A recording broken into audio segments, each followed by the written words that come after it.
Une seconde. La main de l'homme resta suspendue une seconde au-dessus d'un grand bouton rouge où une simple pression sur celui-ci déclencherait un processus conduisant au lancement d'un missile nucléaire, et donc au début d'une guerre nucléaire? Il est fort probable qu'elle anéantirait presque toute la population terrestre, voire peut-être même la Terre entière durant quelques instants. Cet homme extrêmement ambitieux et orgueilleux réfléchit aux conséquences que pourrait engendrer le seul fait d'appuyer sur ce bouton rouge vif, semblable au sang humain. Une seconde. Que se passera-t-il s'il appuie réellement sur ce bouton dans la réalité, et non dans ses pensées? Mais tous les explosifs, bombes et missiles créés par l'homme ne sont-ils pas justement conçus pour exploser? Qu'importe comment, quand et où cela se produira. Si l'homme l'a créé, il l'utilisera inévitablement et il n'y a aucun doute là-dessus. Alors quoi, le destin de l'homme réside-t-il dans le meurtre d'un autre homme, si cela lui est propre? Un ordre? La patrie, par ses représentants habilités, m'ordonne de détruire la moitié de la population mondiale, mais est-ce vraiment la patrie qui me le demande, ou bien des individus précis?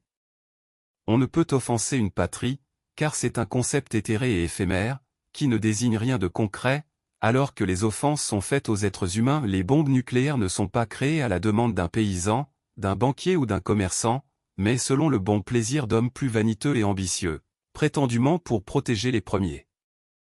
Un homme raisonnable, qui ne souhaite rien d'autre que la paix et le bien-être durant la vie que lui a accordé le Très-Haut, n'a personne à combattre, il n'a rien à partager ni à diviser. En cas de désaccord, il les résout par la négociation, le dialogue et les accords. Il ne vit pas pour le profit, mais pour la création, car il est l'incarnation terrestre de son Créateur céleste.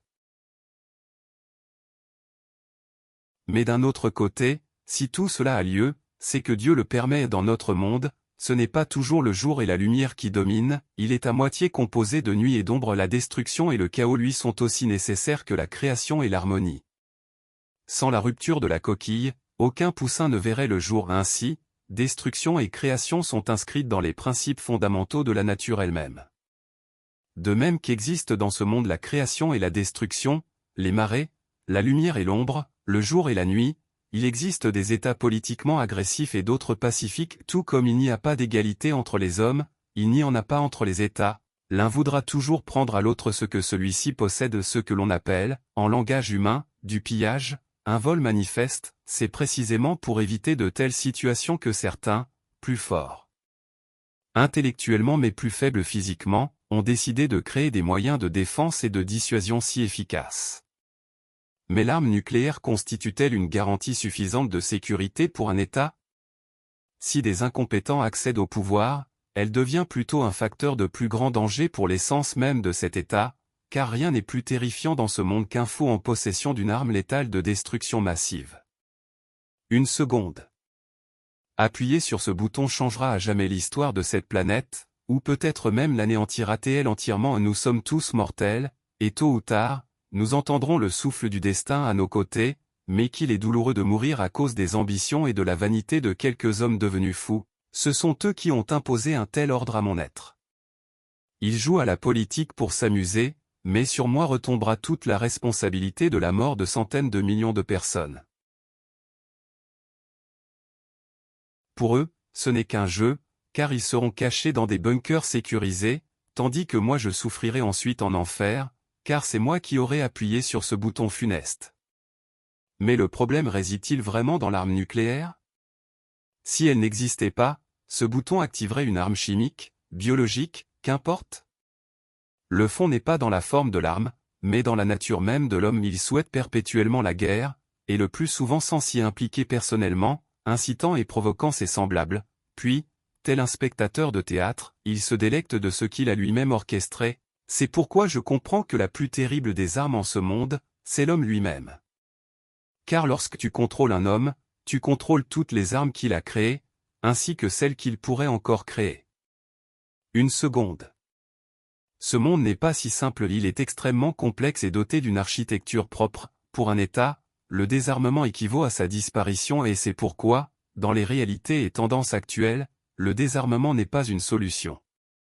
Mais alors, où réside le salut? Le jour où l'humanité cessera de se diviser selon des critères raciaux, religieux, sexuels ou autres, elle sera plus proche que jamais de la vérité, car ce n'est pas la forme qui détermine l'être, mais l'essence.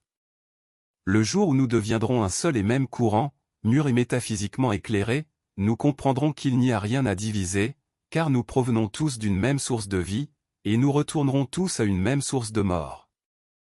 Une seconde.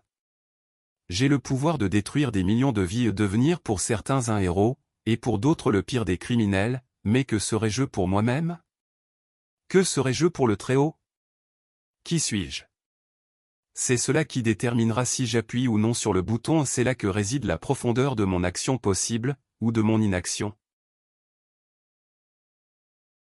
Suis-je assez fou pour appuyer sur ce bouton en une seule seconde, et détruire dans ce monde ce qui s'est construit durant des siècles et des millénaires? Qui suis-je pour prendre une décision aussi globale, aussi universelle? Ma vie, comme celle de tout autre homme sur Terre, est unique. Qui suis-je pour priver d'autres de ce que je ne leur ai pas donné?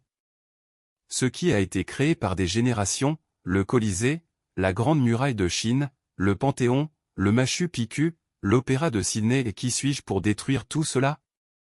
Des millions de vies ont œuvré à créer, pour que moi, être humain quelconque en comparaison d'autres, puisse en une seconde, d'un simple appui sur un bouton, anéantir les réalisations uniques, physiques et métaphysiques, de la civilisation.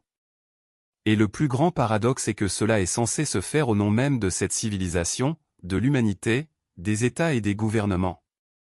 Aucun homme sain d'esprit sur notre planète ne soutiendra jamais aucune guerre, quelle que soit l'idéologie derrière laquelle elle se dissimule. Notre conscience nous est donnée pour créer, non pour détruire. L'instinct humain nous pousse à perpétuer l'espèce, non à l'éradiquer. Le monde aurait-il perdu ses langages? Les hommes auraient-ils oublié comment communiquer et négocier, chercher des compromis, plutôt que de sacrifier, en vain, une multitude d'êtres humains, voire toute la civilisation elle-même? Une seconde. Que se passera-t-il si j'appuie sur ce bouton? Une grande partie de l'humanité disparaîtra, et beaucoup de ce que les mains humaines ont construit sera détruit, mais pas tout. Beaucoup subsistera, aussi bien des gens que des édifices. Pour quelques morceaux de terre, les gouvernements de ce monde veulent nous dresser les uns contre les autres, faire de nous des ennemis. La Terre n'est-elle pas assez vaste pour accueillir toutes les opinions, idées, émotions et pensées? Pourquoi une opinion voudrait-elle en soumettre une autre et dominer? Des centaines de cataclysmes surviennent dans le monde, et pourtant la planète ne s'effondre pas. Alors qu'est-ce qu'un tir nucléaire vaut vraiment?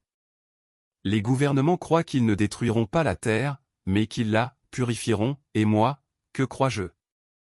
J'ai moi-même des enfants, une famille. Ce monde est gangrené, partout règne le matérialisme, et nulle part on ne perçoit le véritable métaphysique. Avons-nous un autre scénario? Pouvons-nous changer celui-ci? La guerre nucléaire, nous l'avons méritée et l'humanité y a cheminé sans relâche, sans jamais faillir dans cette direction. Ce ne sont ni Dieu ni le diable qui ont bâti ce monde tel qu'il est, mais nous-mêmes, les hommes.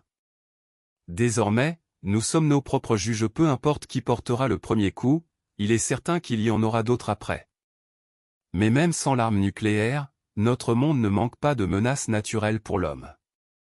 Si l'homme a eu l'intelligence de créer la bombe nucléaire, alors n'a-t-il pas aussi celle de la détruire, pour qu'elle ne détruise pas son propre créateur? Une seconde. Combien de choses dépendent d'elle, la vie ou la mort d'un monde entier?